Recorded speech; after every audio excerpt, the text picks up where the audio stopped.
ശിവൻ വക്കീലിനെ കണ്ടിട്ട് വീടെത്തിയതും ഗംഗാധരൻ പറയുന്നുണ്ട്, ഒഫീഷ്യൽ കാര്യത്തിന് വേണ്ടി വന്നതാണ്, എനിക്ക് പ്രധാനപ്പെട്ട ഒരു കാര്യം നിന്നോട് പറയാനുണ്ട്, അതുകൊണ്ടാണ് പെട്ടെന്ന് വന്നത് എന്നൊക്കെ പറയുന്നുണ്ട്. അപ്പോൾ ഞാൻ ചോദിച്ചില്ലല്ലോ എങ്ങോട്ടാ എന്ന് പറയുന്നുണ്ട്. അപ്പോൾ ഇവിടെ എല്ലാവരും എൻ്റെ അടുത്ത് ചോദിച്ചു, എന്താണ് പെട്ടെന്ന് വന്നിരിക്കുന്നത്, എന്തെങ്കിലും പ്രോബ്ലം ഉണ്ടോ എന്നൊക്കെ വേണ്ടി ചോദിച്ചു. അപ്പോൾ ഞാൻ നീ ഇങ്ങോട്ട് ചോദിക്കുന്നതിന് മുന്നേ ഞാൻ മറുപടി പറഞ്ഞതാണ് എന്നൊക്കെ പറയുന്നുണ്ട്. അങ്ങനെ അവർ രണ്ടാളും കൂടെ റൂമിലേക്ക് പോകുന്നുണ്ട്. റൂമിൽ പോയിട്ട് സംസാരിക്കുന്നുണ്ട് വൈജിയുടെ കാര്യങ്ങളൊക്കെ.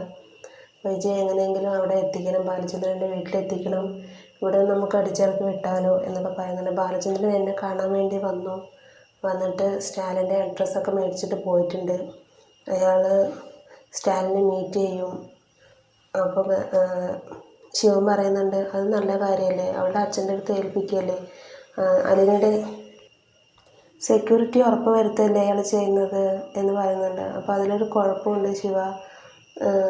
ബാലചന്ദ്രൻ സ്റ്റാലിനെ കണ്ട അലീന ഇത്രയും കാലം എവിടെയായിരുന്നു, അവളുടെ പ്രസവ കാര്യങ്ങളും എല്ലാ കാര്യങ്ങളും അന്വേഷിച്ച് കണ്ടെത്തും. വൈജ് എവിടെയാണ് ഉള്ളത് എന്നുള്ള എല്ലാ കാര്യങ്ങളും അയാൾ അറിയും. പിന്നെ അയാൾക്കൊരു കുടുംബം ഉണ്ടെങ്കിൽ അതും തകരും.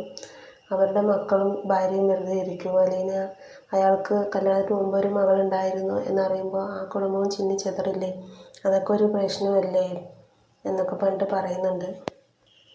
അപ്പോൾ അവർ രണ്ടാളും കൂടെ പറയുന്നുണ്ട്, വൈജി എങ്ങനെയെങ്കിലും അങ്ങോട്ട് പറഞ്ഞു വരണം, നമുക്ക് തല്ലിയാലോ അവളെ എന്ന് പറയുന്നുണ്ട്. അപ്പോൾ ശിവൻ പറയുന്നുണ്ട്, അവളെ കൊന്നിട്ട് അവളെ കൊണ്ട് ഇടേണ്ടി വരും, അല്ലാതെ അവൾ ഇവിടുന്ന് പോകില്ല എന്ന് തന്നെ ഉറച്ച് നിൽക്കുകയാണ്, നമുക്ക് എന്തായാലും ഒന്ന് സംസാരിച്ച് നോക്കാമെന്ന് പറഞ്ഞിട്ട് വൈജിയുടെ റൂമിലേക്ക് പോകുന്നുണ്ട് രണ്ടാളും കൂടെ. വൈജിയുടെ അടുത്ത് ചെന്നിട്ട് പറയുന്നുണ്ട്, ഗംഗാധരൻ നീ വീട്ടിലേക്ക് പോകണം, നീ ഇവിടെ ഇരിക്കുന്നത് ശരിയല്ല, നീ കുടുംബനാഥയല്ലേ എന്നൊക്കെ പറയുന്നുണ്ട്. അപ്പോൾ ഞാനല്ല അവിടുത്തെ കുടുംബനാഥ, അവിടുത്തെ വേലക്കാരിയും ബാലചന്ദ്രനും മക്കളുമാണ്, അവിടുത്തെ വേലക്കാരി കഴിഞ്ഞേ ഉള്ളൂ അവിടെ എല്ലാവർക്കും. അപ്പോൾ അവളാണ് അവിടുത്തെ കുടുംബനാഥ. ഒരു വേലക്കാരി കുട്ടികളെ, എൻ്റെ മക്കളെയും കൂട്ടി വേറൊരു വേലക്കാരിയുടെ വീട്ടിലേക്ക് പോയിരിക്കുകയാണ്. എന്താ ഇങ്ങനെയൊക്കെ, എവിടെയെങ്കിലും നടക്കുമോ ഇങ്ങനെയുള്ള കാര്യങ്ങളൊക്കെ, നമ്മുടെ വീട്ടിലല്ലേ നടക്കുള്ളൂ എന്നൊക്കെ പറഞ്ഞിട്ട് അലീനയും കുറച്ച് കാര്യങ്ങളൊക്കെ പറയുന്നുണ്ട് വൈജയന്തി. വേലക്കാരി എന്ന് അലീനയെ പറഞ്ഞപ്പോൾ ശിവന് ദേഷ്യം വരുന്നുണ്ട്. ദേഷ്യം വന്നിട്ട് നീ ഇനി അങ്ങനെ പറയരുത് എന്നൊക്കെ പറഞ്ഞിട്ട് അവളെ വഴക്ക് പറയുന്നുണ്ട്. വേലക്കാരിയിലും താഴെ ഉള്ള പേര് എന്താണ് ശിവേട്ട ഉള്ളത്, തൂപ്പുകാരി എന്നോ, എന്നാൽ തൂപ്പുകാരി എന്ന് വിളിക്കാം. അത് കേട്ടതും ഗംഗാധരന് ദേഷ്യം, നിനക്ക് ആരോടെങ്കിലും സ്നേഹമുണ്ടോ, നിനക്ക് നിന്നോട് മാത്രമേ ഇഷ്ടമുള്ളൂ, ആങ്ങളമാരോടില്ല, മക്കളോടില്ല, ഭർത്താവിനോടില്ല, സ്വന്തം അമ്മയോട് പോലും ഇല്ല നിനക്ക്. അപ്പോൾ വൈജയന്തി പറയുന്നത്, ഇത്രയും കാലം എല്ലാവരും സ്നേഹിച്ചില്ല, ഞാൻ എനിക്ക് വേണ്ടി ഞാൻ ജീവിക്കട്ടെ, ഞാൻ എന്നെ കുറച്ച് സ്നേഹിക്കട്ടെ എന്നൊക്കെ പറയുന്നുണ്ട്. ശിവനും ഗംഗാധരനും വൈജയന്തി ഒരുപാട് കാര്യങ്ങൾ പറഞ്ഞ് മനസ്സിലാക്കാൻ ശ്രമിച്ചിട്ടും വൈജയന്തി അടുക്കുന്നേയില്ല. അങ്ങനെ അവർ തോറ്റ് മടങ്ങി അവിടുന്ന്.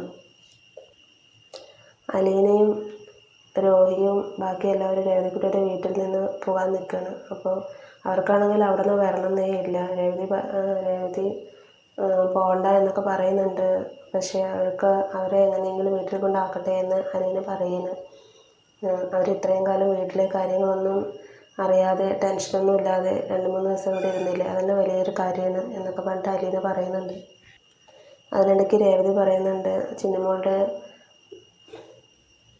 ഏറ്റെടുക്കുന്ന കാര്യം എന്താ ചെയ്യുക എന്നൊക്കെ ചോദിക്കുന്നുണ്ട്. മാംസങ്ങളും ഗ്രഹസമയം ഏറ്റെടുക്കണമെന്ന് അന്ന് പറഞ്ഞിട്ടുണ്ടായിരുന്നില്ലേ, അപ്പോൾ അതിനെക്കുറിച്ച് നമുക്കൊന്ന് നീക്കിയാലോ എന്ന് പറയുന്നുണ്ട്. അപ്പോൾ അലീന പറയുന്നുണ്ട്, അത് ഏറ്റെടുക്കുക എന്നുള്ളത് ഒരുപാട് നൂലാമാലകളുണ്ട്, അതിൻ്റെ ബാക്കിൽ ഒരുപാട് നടക്കണം എന്നൊക്കെ പറയുന്നുണ്ട്. അപ്പോൾ നമുക്കൊന്ന് ശ്രമിച്ച് നോക്കാം എന്നൊക്കെ അവർ സംസാരിക്കുന്നുണ്ട്. അപ്പോൾ ഇന്നത്തെ എപ്പിസോഡ് ഇത്രയേ ഉള്ളൂ. Thank you for watching my video.